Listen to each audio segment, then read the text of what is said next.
Ladies and gentlemen, I'd like to introduce you to the star of closed circuit television. Billy Benjamin, as it says, a comedian, raconteur, but most important of all, Billy, come and give us a good laugh.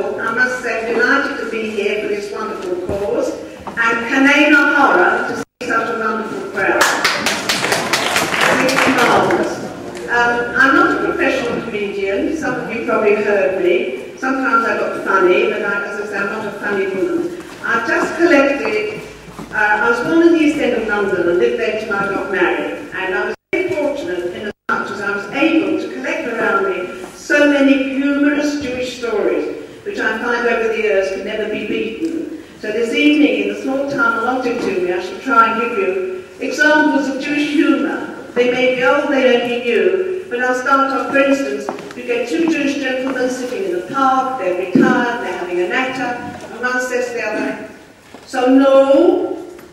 And back comes the reply, "So nee?" And the first one says, "Please, don't change the subject." Just an example, or another example of these are just early on examples.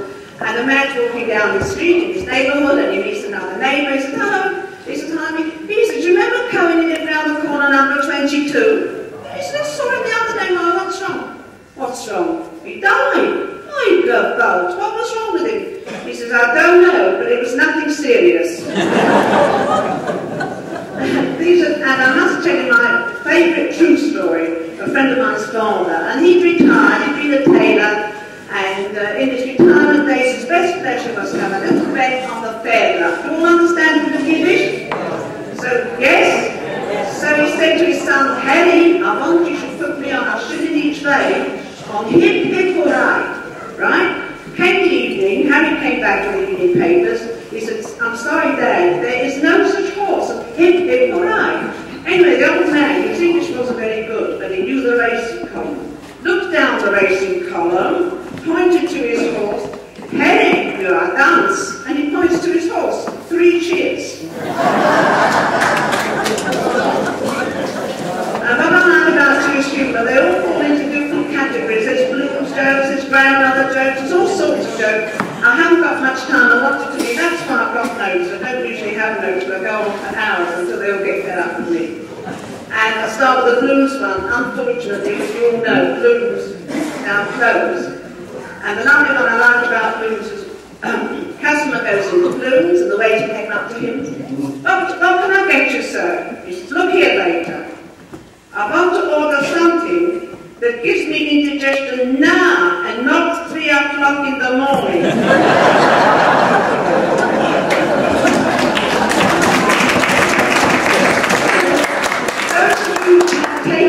Taking food and know how true it would be. And there's another lovely one about blues. So man goes into blues, the waiter naturally says, "What would you like to order, sir?" "Well, waiter," he said, "I'll have a portion of chopped herring." He said, "I'll have a plate of crab bacon soup, followed by a portion of salt beef with a potato latka, and I'll finish off with a portion of Dutch pudding, and I would like it all on one plate, please." Well, the customer is always right. Back comes his plate of food, and he's gorging like a chazan. And the restaurant was full at the time. The other customers went over to Bloom's. "Look here, Mr. Bloom, you must talk to this man. He's eating like a pig, and we cannot eat our food." So Mr. Bloom was a very gentle sort of man. He went over to this man and said, "Look here, sir, if you were having a meal at the Savoy, would you order this?"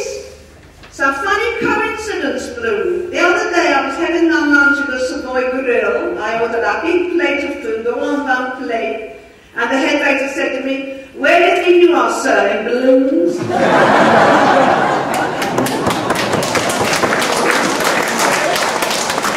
then it's grandmother jokes, all sorts of jokes. So I'm trying to pick out a couple from each category. I love this grandmother one. A little boy was taken to one of the megas, the big supermarkets now, you know, the very big ones, with his grandmother, because the mother had gone off for the day to Brent Cross or something. And the little boy got lost. And he's crying now, "But I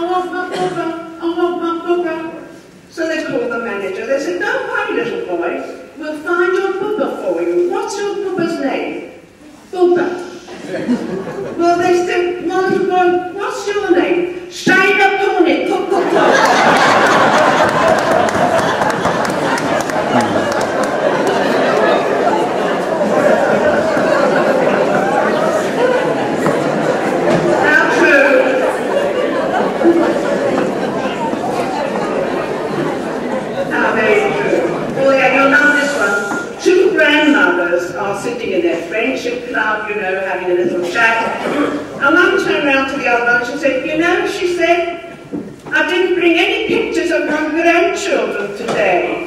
And the other one says, and don't think I don't appreciate it.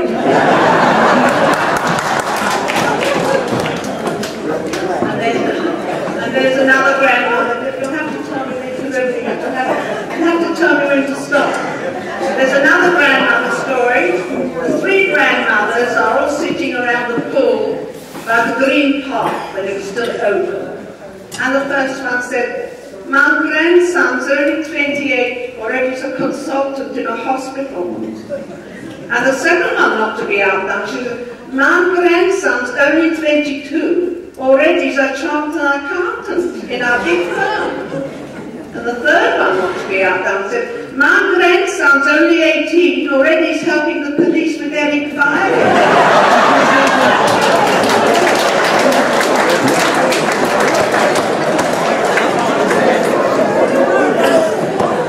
I'm going to tell you a very old one. I love it. It's my favourite story. Many years ago, we had Jack the Ripper, long before our time. Well, in America, they had the Boston Strangler. And they didn't catch him for about 5 or 6 years. One evening, a little Yiddish couple sitting in their condominium in Boston watching television, comes a hap on the door. The husband opens the door. I'm the Boston Strangler. What could the poor man do? Nothing. Came in, strangled the wife, disappeared.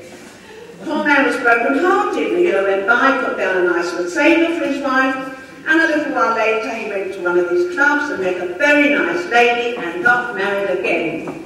They moved into her house in another part of Boston. Happiness for the second time around. One evening, watching television, comes a hap on the door. Husband opens the door. I'm the Boston Strangler. He says, I gave already.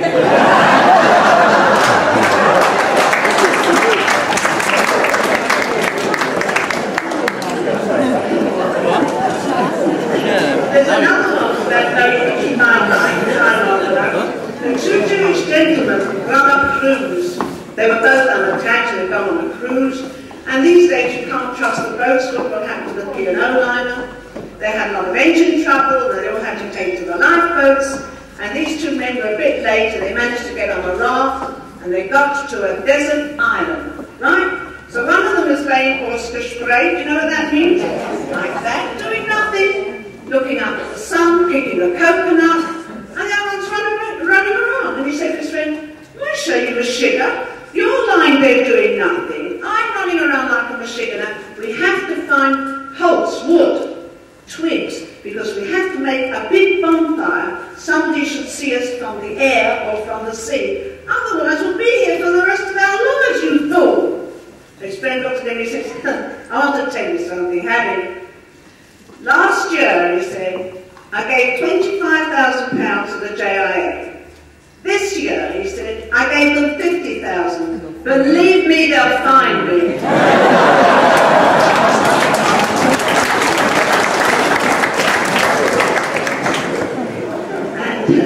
And I've got quite a few written down here. Just have to tell me how when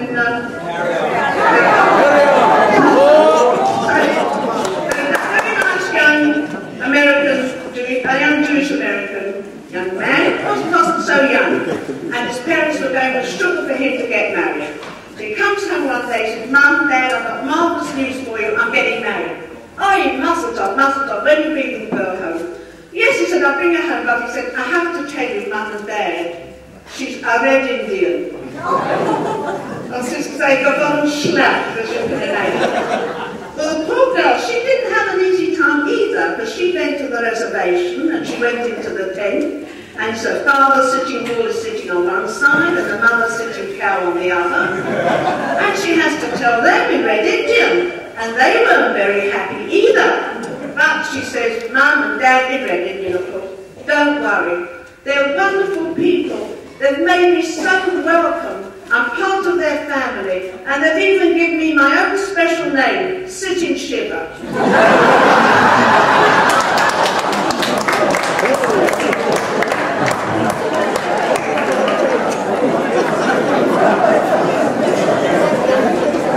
I love the audience, I must say, I was quite nervous when I was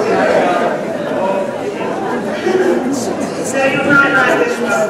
The two Jewish lady friends met and they hadn't seen each other for ages and they had to run into each other from the local organisation. So they exchanged news, how are you, your children, yes, they're married.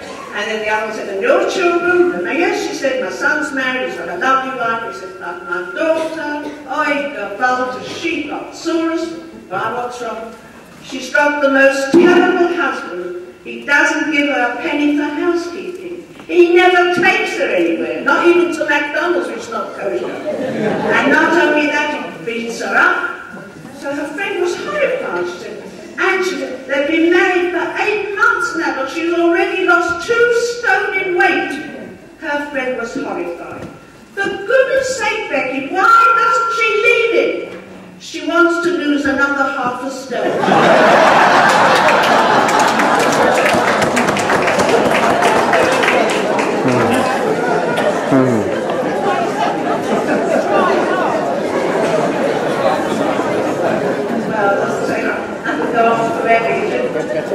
There's golfing stories, there's another one about Ella, I must tell you this one. So there's an Ella pilot flying his plane from Heathrow to Ben Gurion, and as they approach Ben Gurion, he puts on the intercom, ladies and gentlemen, for those of you who've never been to Israel before, it's the most wonderful experience, and if you've been before, you'll enjoy it all the more. Shalom, happy landing. And he forgot to turn off the intercom. He said to his co-pilot, Moshe, you know, he said, there's a new stewardess on this plane. She is so gorgeous. You know what? First thing, I'll have a hot cup of tea, and then I'm taking her home to bed. And the whole plane heard. Well, this poor girl was so embarrassed. She's rushing down the aisle of the plane, rushing to tell him to switch the telephone off. And a little Yiddish woman gets hold of her arm and said, Leufnisch, let him drink a cup of tea first.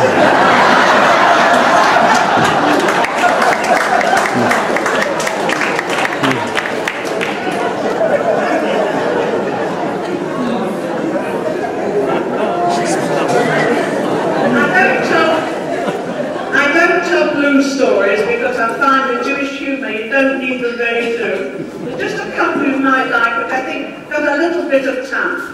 So the Jewish man goes to his doctor, the Jewish doctor, of course, and the doctor says, hello, Mr. Cohen, how are you? Well, he says, doctor, I've got terrible Saurus. What's wrong? Well, he says, I must tell you, he said, I'm not happy with my sexual performance, and my wife is not happy either, and I've come to you for advice. You've got to help us. The doctor thought, I'll tell you what, Mr. Cohen, from tomorrow morning onwards, in the morning, you do a 10-mile jog.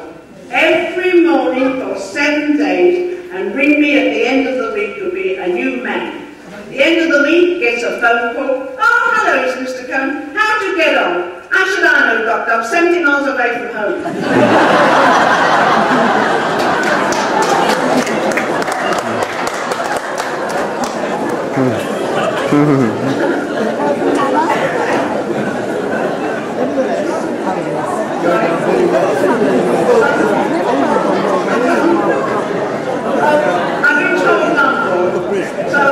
I'll tell you the one that I usually finish off with. Funnily enough, if you all remember Harold Behrens, do you remember? And I once heard him, and he finished off with this story, which I rather like. A Jewish lady, and she had become widowed. Now her husband was a very mean man. They lived in 2 rooms above the shop, had a black and white television. Well, you know, in this world, if you don't spend the money, in the end you've got it.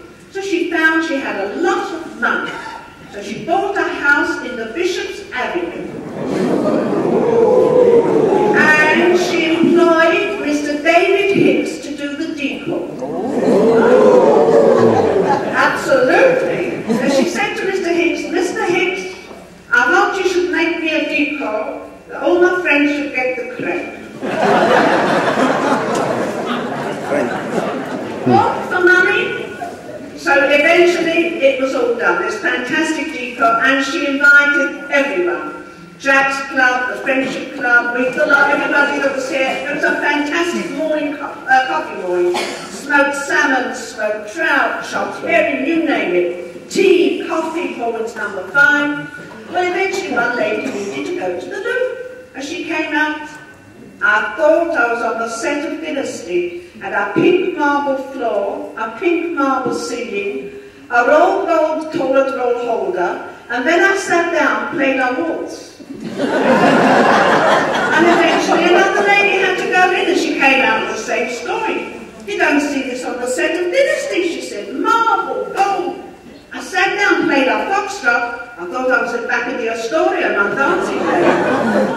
But you always get the little oddballs. We went in and came out with the same story. The gold, the marble. My husband and I sat down. They played God Save the Queen.